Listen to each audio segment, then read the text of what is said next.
ભાવનગરનો ચકચાર મચાવનારો કેસ કે જેમાં ફોરેસ્ટ ઓફિસર શૈલેષ ખાંભલા દ્વારા 3 વ્યક્તિઓ એટલે કે પોતાના પત્ની અને 2 બાળકોનો જીવ લેવામાં આવ્યો હતો। આ કેસમાં પોલીસે શૈલેષ ખાંભલાના નાર્કો ટેસ્ટની માંગણી કરી છે, પરંતુ આરોપી શૈલેષ ખાંભલાએ અસહમતિ દર્શાવી છે। કોર્ટે હવે તેને બુધવાર સુધીનો સમય વિચારવા માટે આપ્યો છે। તો બીજી તરફ પોલીસને એ પણ પુરાવા મળ્યા છે કે પોતાના પત્ની અને બાળકોનો જીવ લઈ લીધા બાદ શૈલેષ ખાંભલા પોતાની પ્રેમિકા સાથે વિદેશ ભાગી જવાનો હતો। નમસ્કાર, જમાવટ સાથે હું છું પાર્થ।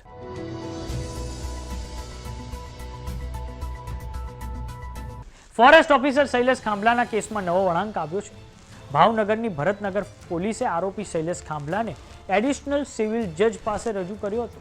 પોલીસ દ્વારા આરોપી શૈલેષ ખાંભલાના નાર્કો ટેસ્ટની માંગણી કોર્ટ સમક્ષ કરવામાં આવી હતી અને આ પછી આરોપી શૈલેષ ખાંભલાએ પોતાના નાર્કો ટેસ્ટને લઈને અસહમતિ દર્શાવી હતી। તે પછી આરોપી શૈલેષ ખાંભલાને જજે બુધવાર સુધી વિચાર કરવા માટે સમય આપ્યો છે। તો હવે આ સમગ્ર મામલે વકીલની પ્રતિક્રિયા સામે આવી છે।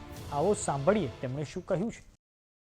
એમને કોર્ટમાં લાવવામાં આવે, પોલીસે નાર્કોટિક્સની ડિમાન્ડ કરેલી અને આરોપીની સહમતિ વગર નાર્કોટિક્સ થઈ શકે નહીં એવા નામદાર સુપ્રીમ કોર્ટના ચુકાદાઓ છે, જેની આરોપીને સમજ કરવામાં આવેલી। નામદાર કોર્ટમાં અમે ઓબ્જેક્શન લેતા નામદાર કોર્ટે આરોપીને એની સહમતિ માટે વિચારવા માટે સમય આપેલો છે, બુધવારે બપોર સુધીનો।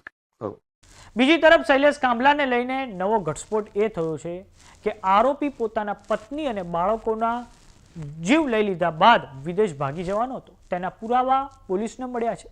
આ આખી ઘટના નવેમ્બર મહિનામાં બને છે અને તે પહેલા શૈલેષ ખાંભલા અને પોતાની પ્રેમિકા બંને પાસપોર્ટ માટે અરજી કરે છે અને આ પછી ઓક્ટોબરમાં જ પોલીસ દ્વારા શૈલેષ ખાંભલા અને તેમના પ્રેમિકાના પાસપોર્ટનું પોલીસ વેરિફિકેશન પૂરું થયું હતું। આ પરથી એ વાતનો પુરાવો મળે છે કે શૈલેષ ખાંભલા એ આ ઘટનાને અંજામ આપી દીધા બાદ પોતાની પ્રેમિકા સાથે વિદેશ ભાગી જવાનું આયોજન કર્યું હતું। વાત કરીએ ભાવનગરની એ ઘટનાની કે જેમાં શૈલેષ ખાંભલાએ પોતાના પત્ની અને 2 બાળકોનો જીવ લીધો છે।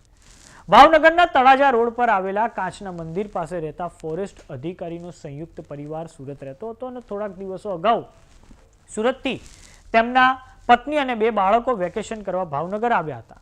બાદમાં સુરત જવા નીકળ્યા બાદ તેઓ ગુમ થઈ ગયા હતા, જેની શોધખોળ કર્યા બાદ પણ કોઈ પતો ના લાગતા પોલીસને જાણ કરવામાં આવી હતી અને આ પછી પોલીસે સઘન તપાસ હાથ ધરી હતી। સાથે જ પરિવારજનોએ લાપતા સભ્યોના ફોટા સાથે સોશિયલ મીડિયામાં પોસ્ટ પણ વાયરલ કરી હતી।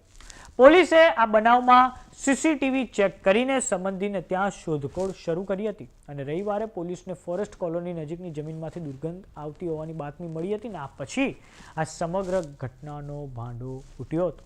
તો હવે શૈલેષ ખાંભલાને લઈને તેમનો જે સમાજ છે તેમાં પણ ભારે રોષ જોવા મળ્યો હતો અને આ પછી તેમનો જે રબારી સમાજ છે તેમણે ભાવનગર એસપી સમક્ષ રજૂઆત કરી હતી કે આ કેસને જલ્દીથી જલ્દી પૂરો કરીને શૈલેષ ખાંભલાને ફાંસીની સજા આપવામાં આવે। તો આ બાબતે આપનું શું માનવું છે અમને કોમેન્ટ બોક્સમાં લખીને જરૂર જણાવો। જો તમે અમને યુટ્યુબ પર જોઈ રહ્યા તો સબસ્ક્રાઇબ કરો, જો તમે અમને ઇન્સ્ટાગ્રામ અને ફેસબુક પર જોઈ રહ્યા તો ફોલો કરો, સાથે જ અમારી વોટ્સઅપ ચેનલ આવી ગઈ છે, જોઈન કરવાનું ના ભૂલતા। નમસ્કાર।